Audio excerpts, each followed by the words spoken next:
Critical race theory is dead, and Patriot parents are the ones who killed it.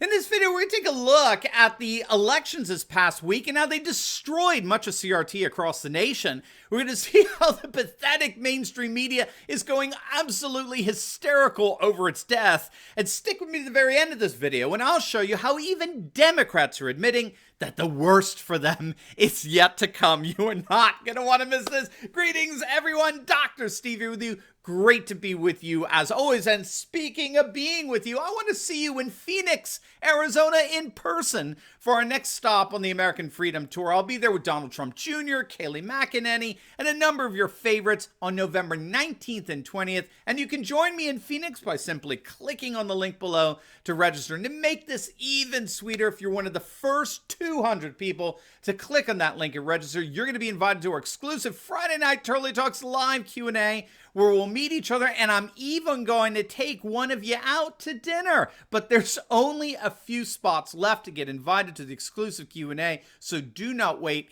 Make sure to click on that link, fill out your registration, and I cannot wait to see you in Phoenix. All right, gang, let's dive right in here. As I'm sure you all know by now, the elections this week in the state of Virginia brought to the fore once again the whole issue of critical race theory, or CRT.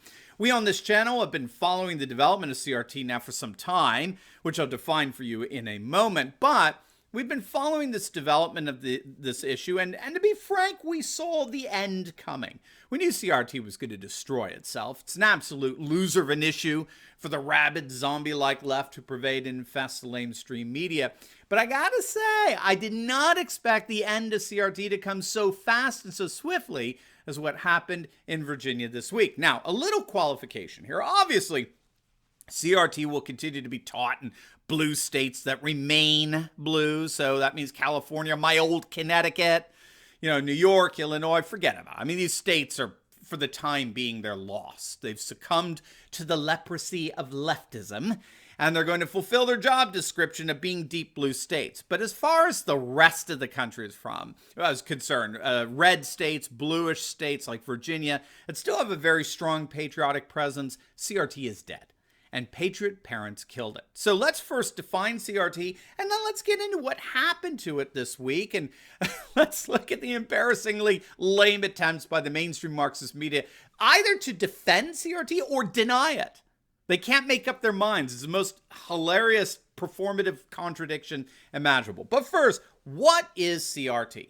CRT, or critical race theory, very simple, and again, I'm just going to boil it down for you, is the notion that racism is not merely a sentiment, racism is a system.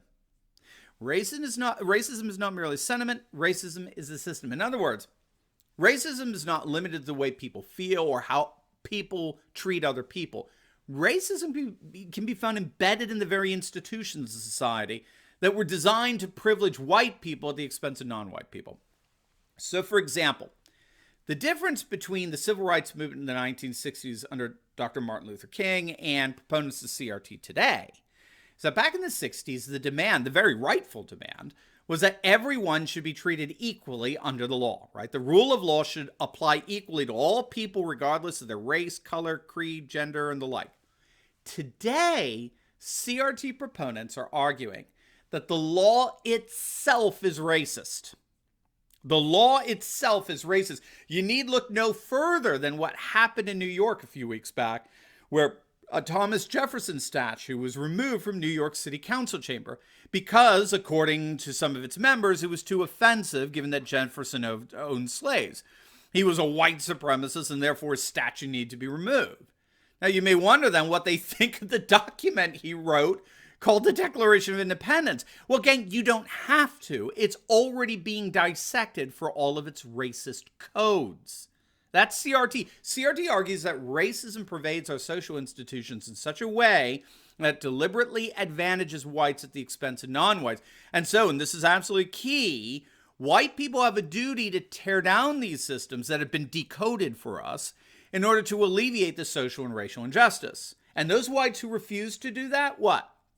Those whites who don't do that need to be called out on it.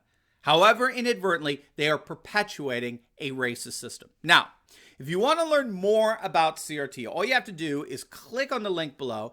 We've got a free ebook download for you. It's very short. You can read it through in one sitting, but it'll give you the gist of what CRT basically is, what's wrong with it, and why black scholars think it's utter nonsense, and ultimately how it's going to be defeated. It's my gift to you, absolutely free. And I'll also link down below for you in the pinned comments section a video of a debate on CRT that I reacted on between Ben Shapiro and Malcolm Nance. You're going to love it because I show you exactly how to logically dismantle CRT. So make sure to watch that video after this one. So that's CRT. Now, what happened last Tuesday was nothing less than a massive wrecking ball that came in and destroyed a number of CRT-infested school districts. My colleague Conrad Franz just wrote a great piece over at turleytalks.com. Definitely check it out, on how the culture war swung way to the Patriot right last Tuesday. He noted that the 1776 PAC, which was set up to combat CRT, they ran nearly 60 candidates in school board races across the country, and 75% of them won. They won 44 seats thus far. Conrad pointed out as well that in Manheim Township, Pennsylvania, the school board flipped from being 7-2 Democrat to now 6-3 Republican. Now, this was all part of a massive, frankly, unprecedented recall effort by parents to get rid of school board administrators that were turning a deaf ear to their concerns about CRT. But none of these concerns matter one whit to the mainstream Marxist media. They're livid over this. They're utterly incensed that parents would have the gall to interfere in their program of indoctrinating our youth. The always insufferable Juan Williams at Fox News is claiming that parental rights is actually, quote, a code for white race politics. But what Juan Williams said there wasn't original and never is with him.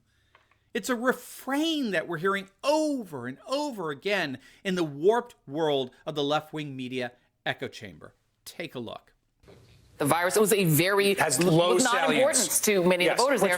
It was education, right, which is code for white parents don't like the idea of teaching about race. Critical race theory, which isn't real, turned the suburbs 15 points to the Trump insurrection-endorsed Republican. There's that word again, code, from Joy Reid. Education is a code for white parents not liking their children being taught about race. That's very interesting. But then, as you heard with your own ears, and you had Nicole Wallace over at MSNBC, she just told us that critical race theory, quote, isn't real. So one side of the leftist echo chamber says all the CRT uproar is just code for white politics or white parents not wanting their kids to be taught about race, whereas the other side denies it even exists.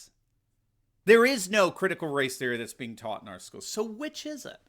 Well, you know what the answer is. The answer is right in front of us. You see, all this talk of dog whistles and codes, right? Parental rights is just code for white race politics. That, my friends, is CRT. Critical race theory is a Marxist theory that seeks to decode the institutions and practices of a society so as to expose the racism hidden underneath. These people like Juan Williams and Joy Reid and others, they're the most pathetic people on the planet because in the very act of denying that CRT is a real concern and really being taught in our schools, they end up revealing it, practicing it in their very denials. They point out all over the room, oh, look, there's no problem. Where's the problem? I don't see any problem, when they themselves are the problem. They are not mere proponents of CRT. They are its most devoted practitioners. In calling concerned parents racist and bigots, they're exemplifying precisely the kind of assessment that CRT teaches our students to employ. The irony is that there are plenty of other leftists and Democrats who see that. They recognize that the worst is yet to come for the Democrats. But first, just as a reminder, if you like these cool shirts, you could get one yourself. Make sure to click on the link below. We got a brand new Let's Go Brandon shirts. They're flying off the rack, as it were. You're going to love them. Plus a whole host of Patriot designs. They're a limited edition, so they're not going to be around for long. So make sure to click on that link below. Get one for yourself, one for your friends. They're going to absolutely love you for it. All right, so Democrats are indeed sounding the alarm here. For example, longtime Democratic strategist James Carville is blaming the Democrats' defeat this week totally on wokeness. He's been sounding that alarm for some time now. He and a number of other Democrat strategists like Doug Schoen have long warned that the mainstream media is not going to be able to rescue the Democrats in this sharp turn to the left. And what's happened as a result? This is because politically the right has benefited immensely from the sharp leftward turn, as we saw. The farther left the Democrats turn, the more that opens up the center for the right to sweep in and capture it. And that's exactly what we saw this week. Democrat strategists are beginning to freak out that the Republican Party, I kid you not, gang, they're freaking out that the GOP is becoming the parent party. Parents are flocking to the GOP. Parents! Not conservatives, not ideologues, not Southerners. Parents! Youngkin was plus 14 with parents. 56% of parents voted for him. Now, this is something new, and it's only going to get bigger as patriots have more and more children, while cosmopolitan liberals have largely stopped having kids. So all of this is to say that the elections this past week were politically earth-shattering. A new political paradigm shift has indeed emerged that promises not only to bury CRT, but to bury left-wing liberalism itself once and for all. Now, before you go, make sure to check out my reaction video to the debate between Ben Shapiro and Malcolm Nance on CRT. You're going to absolutely love it, so make sure to click on the link, and I will see you over there. God bless.